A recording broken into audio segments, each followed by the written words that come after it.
I've been playing a lot of Tears of the Kingdom since it came out, and when I say a lot, I mean a lot. I haven't quite got to the end of the story yet, but I've completed about 90 shrines, done tons of side quests, found about 450 Korok seeds, and helped this bozo put up his sign way too many times. I love this game so much, and it's not just my favourite game of 2023, it's become my favourite game of all time. It's not just me that loves the game though, as most reviewers have given the game perfect 10s across the board, and thanks to the incredibly positive reception the game has had, Tears of the Kingdom sits at a very impressive score of 96 on Metacritic. However, when diving into the depths of the user reviews on Metacritic, you will always find some very salty people expressing their hatred towards a game. I find these incredibly bad reviews to be absolutely hilarious, and I just had to share some of my favourites with all of you. So sit back and relax as we go on a wild trip taking a look at some of these hilariously bad reviews for The Legend of Zelda, Tears of the Kingdom. Let's kick things off with Nektul Daddy, who gave the game a 0 out of 10. Nintendo has fallen far from grace. This game actually looks like a Wii game from 2007, and the faded, ugly colour scheme is an eyesore. Building mechanics are laughable, everything bad from the Breath of the Wild has returned, but worse. Please bring back the old Zelda games. Items, dungeons, fun bosses, and eccentric characters are what have made Zelda what it was for 35 years. Oh dear. Serat King also gave the game a 0 out of 10. It's a damn rip-off of Minecraft, and same game as Zelda, space,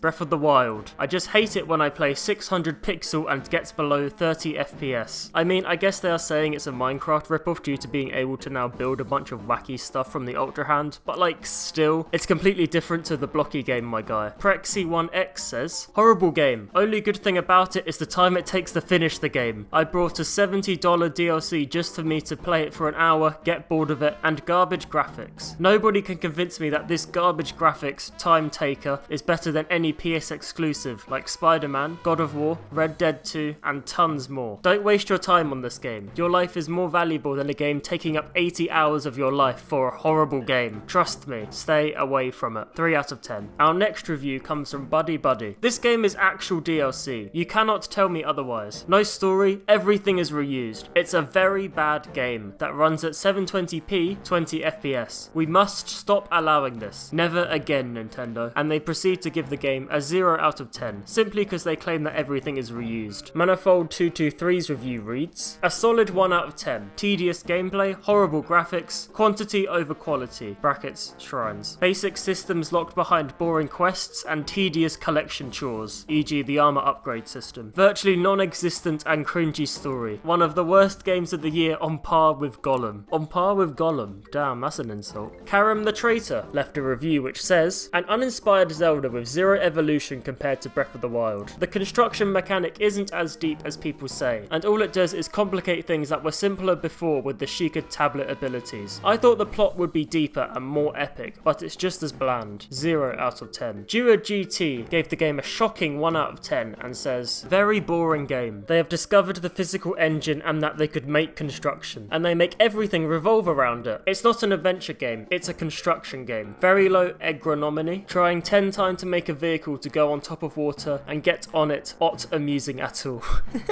Very boring. You know what, I agree that Nintendo does lean into the construction element of the game quite a lot. That's a fair point. Still though, 1 out of 10 for Zelda Tears of the Kingdom? Like, what?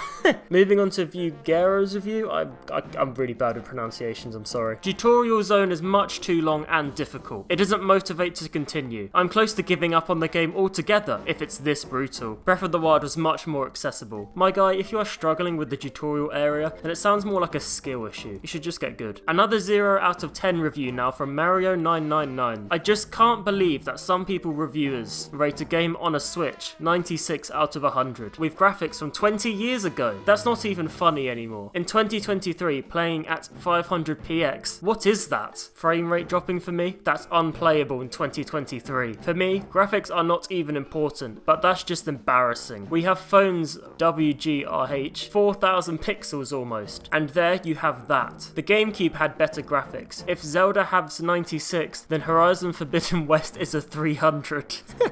No shade to Horizon Forbidden West, as that game is elite, but I still prefer Tears of the Kingdom, even if Forbidden West has the better graphics. Tobias Complains gave the game a 4 out of 10, and simply writes, absolute snooze fest and a glorified walking simulator. Removed all the fun glitches so it takes forever to get anywhere, and nothing ever happens in the overworld when running around. Oh no! The game has no glitches! That means the game is bad! Awful. Terrible game. Get in the bin, Zelda. Alright, this next review is a little bit more chunky. It comes from Sarissa, who says, much has already been said. Nintendo believed in their own propaganda they paid for back then in 2017, and this is why this game is what it is. And now, after they brought reviews for Totka, again, Anuma promises more open world Zelda games. And all this knowing the open world formula was already dead in 2017. Don't quite understand why they think Nintendo were paying for reviews and that the open world formula was dead, but it's fine, we move. Whether you call Breath of the Wild or Tears of the Kingdom spin-offs or DLC, fact is that we still don't have new Zelda since 2012. Okay, I guess. Therefore, let's hope some indie studio will eventually fill this void. After so many years and seeing what they're doing, there is no point waiting for Nintendo. They've clearly become clowns. Just let them live their clown world. Alright, let's end out on this review from Zelda Is Over, who simply says, I have never hated any video game more than this overrated, mediocre, outdated snooze fest. 0 out of 10. So there you go. That was 12 hilariously bad reviews written by some very salty people for The Legend of Zelda Tears of the Kingdom. I had a lot of fun putting this video together for you, and I would quite like to do this again for other games. So let me know down in the comments which game I should take a look at next for some bad funny reviews, and if you want to watch another one of my videos, then check out this one, where I ranked every track in Mario Kart Super Circuit from worst to best. Now if you'll excuse me, I'm going to go back to playing some more Tears of the Kingdom. See you all later!